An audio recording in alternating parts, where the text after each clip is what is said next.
Coming up, I'm going to take some of this and make this a DIY tomato cage project. And checking your canning supply inventory to make sure you're ready to go when it's time to extend and harvest.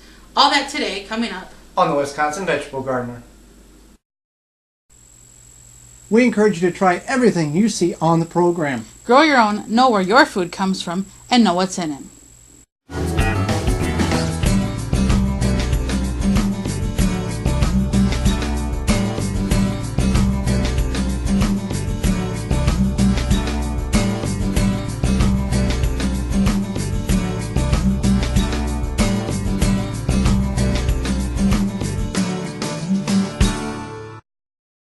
The Wisconsin Vegetable Gardener is sponsored in part by, for all your non-GMO, organic, and heirloom vegetable, flowers, and herb seeds, visit dollarseed.com.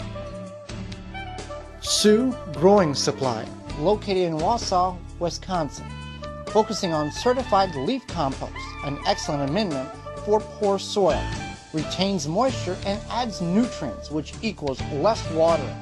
Available in labor saver pre-filled trays and pots, bag and bulk. Visit SiouxCompost.com.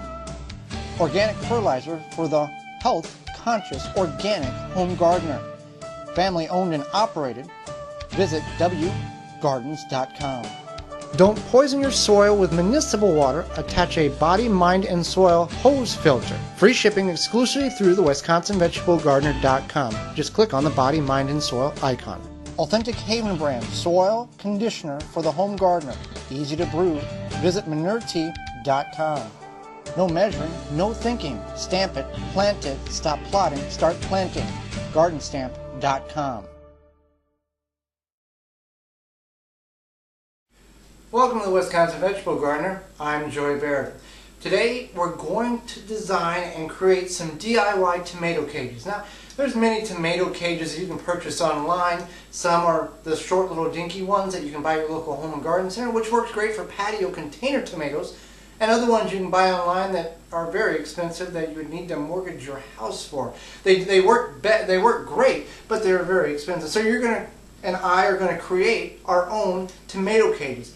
Now this can be done in a vast variety of different materials that you can purchase at your local big box store or your farm center.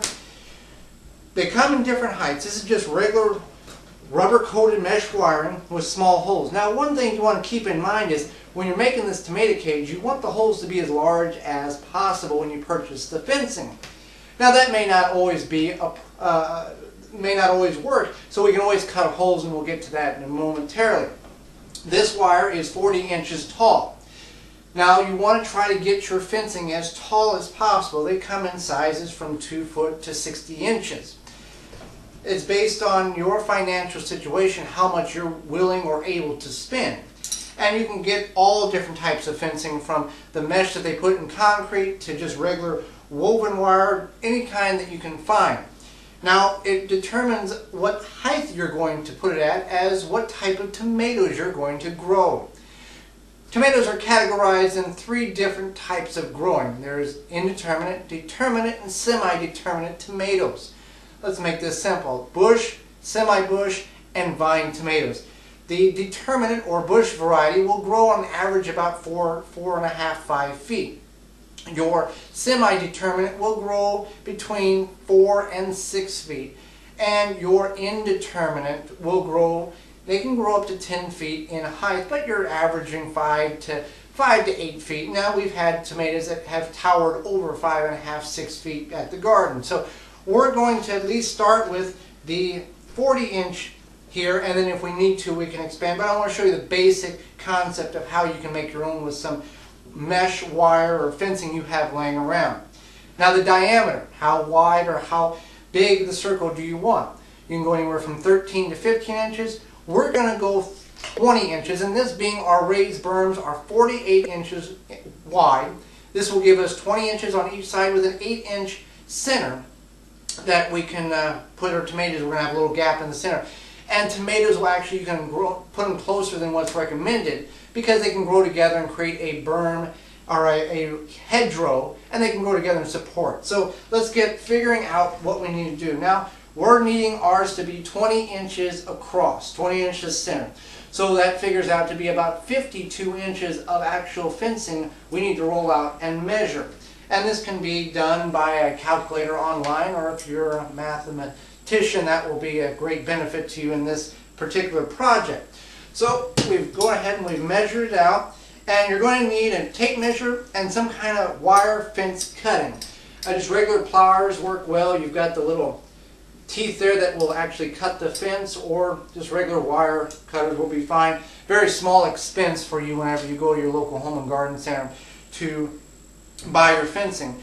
And if you're thinking that, well, maybe this will be a little on the expensive side, well, let's look at a 50-foot roll will cost you about $30, and you're going to get about 12 tomato cages, roughly 10 to 12 based on your diameter. So you do the math, that's well worth the investment that you can use year after year. The only disadvantage to this particular aspect of creating a tomato cage, they don't fold flat like some of the really expensive ones you can buy online, but I'm okay with that because I'm saving a lot of money by building my own. So we're going to figure out where 52 inches is. I've already marked it here, and we're just going to cut down the fence here, and you can see how the gaps are here. Now, based on your type of fencing, you can, it'll be different, but I'm going to leave a little bit on both sides so I can tie this one in to the other cut in, and then I have cut in, so when I make another tomato cage, I can use these as a wire hook. So let's get cutting. Normal pliers, cut down the center here, will work real well. And this wire we actually had in the barn, we found a couple of years ago, so we're going to use it because it was free, and that's the best way to go. Now, we just basically just fold it together. It's real simple to do. And that's the reason why I left a little bit on the cut side I just did. Now, the side that we had not cut, that was at the end, we do have some extensions here, which will be fine. And you just want to basically just squeeze it together and hook it up. And all you're going to do is take that flap, fold it over, and take this one and fold it over. Now, based on the type of metal fencing you get, the materials, that may not be as easy as that. This is a very thin gauge wire that I'm working with. So, thicker gauge wire, not a bad thing. This is the bottom. The same thing. Hook this way, hook that way, and then you can just take and put it together as you go up. I'm not going to hook all of these, and there's no reason you need to. These are tomato plants, not cattle that you're trying to corral. And you can just back and forth, go down here. Now you want to determine what's going to be the top of the tomato cage and what's going to be the bottom.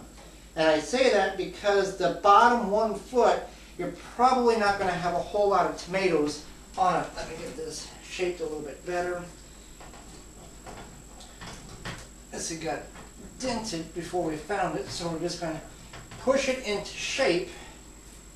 That's not a bad deal. Let's see how close we are in diameter. We're about 17 inches. That's not bad for a tomato cage. Most of them are about 12 to 14 inches, so that's a 17, 18 based on how I twist the wire, so that's not a bad tomato cage there. Now, I say that we want to know what the top and the bottom is because, let's say this is the bottom. We don't have to cut strategic holes down here for our hands to fit into harvest for about the first 8 to 10 inches because typically fruit doesn't grow that low to the ground. So in order to do that, we're just going to, let's put a hole here. Let's put a hole here. All I'm going to do is I'm going to cut 1 and cut 2. And I'm just going to fold that back, get everything out of the way, make sure there's no sharp edges, and smash that down. And that'll give me a place where I can reach in and grab the fruit. And I can do this strategically or throughout the cage. Now you might want to do that now, or you might want to wait until the tomato begins to put fruit on, and then go out there on an afternoon and just snip a few holes there, push it back, and you have holes to where you reach your fruit. Now obviously with the normal tomato cages, they're just rings, so you don't have to do that. But again, we're saving money, we're using what we have, and when you put it in the ground, you put it on the ground, you're going to have to stake this thing with something.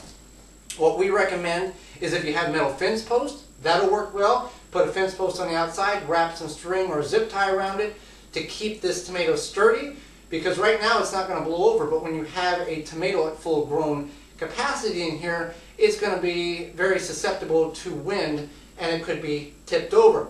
Also, you can also buy 5-foot stakes of bamboo or bamboo poles very inexpensively at your local home and garden center. We would put one on each side and go that route and push it about a foot in the ground. Either way you go with stakes or however you feel necessary, but you need to stake it.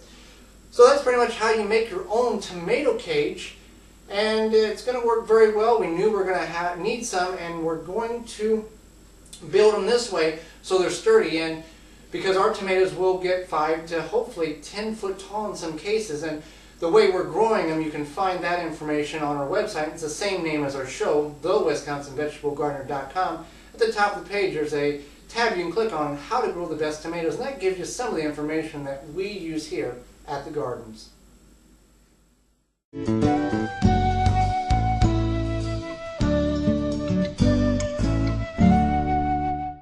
So even though you may not be planting things in the garden yet, or you're not even near doing some canning to extend your harvest, it's a good idea in these colder months to think about looking at your canning inventory to see what you may need to purchase, and then if there's some items that you need to purchase, you can start to slowly purchase them over time.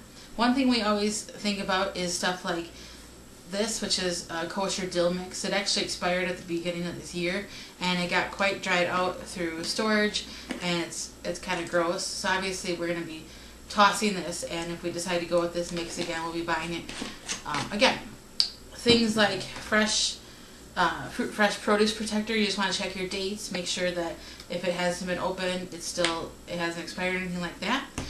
We also have a little bit of a canning basket here, so we keep just twine, we keep our canning funnels, we have some cinnamon sticks, and we have just a couple different items to make canning a little bit easier. We also put our headspace measure in here and our canning grabber, so just different things like that.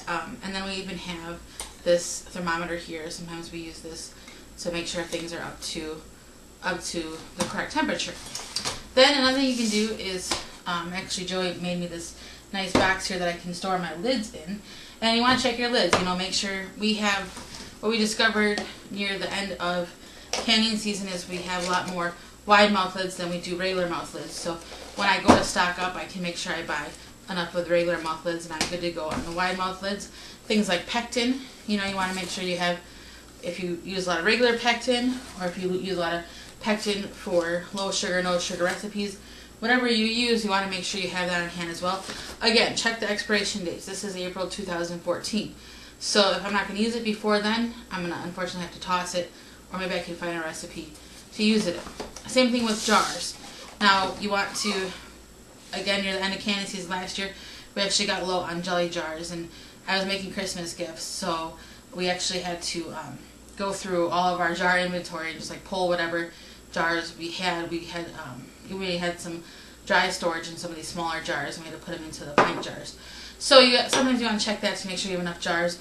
Also check the rings of your jars around the side, on the inside, the rim, because sometimes those get cracked and could create an uneven seal. So you want to check the rim of your jar so that you make sure that they're good to go for canning season. Things like vinegar, you're going to need vinegar, you might need lemon juice. You want to get those as well. But again, when you're at the store, check the expiration dates, because if that's going to expire before the end of canning season, then maybe you want to hold off on that. Or if you see a sale, things like that. So those are some good options. Maybe if you're going to do a lot of gifts, get some labels. These came with the canning jars, but if you have a certain type of label you like, go ahead and do that. And that way, when it starts to become canning time and you want to get going, you have everything ready and you're not having to feel like an extra weight of expense if you can spread it out through a couple months. Thank you for watching. Join us again next time for more organic, gardening, and home food preserving. I'm Holly Baird, and this has been the Wisconsin Vegetable Gardener. For more information, please visit thewiveggardener.com.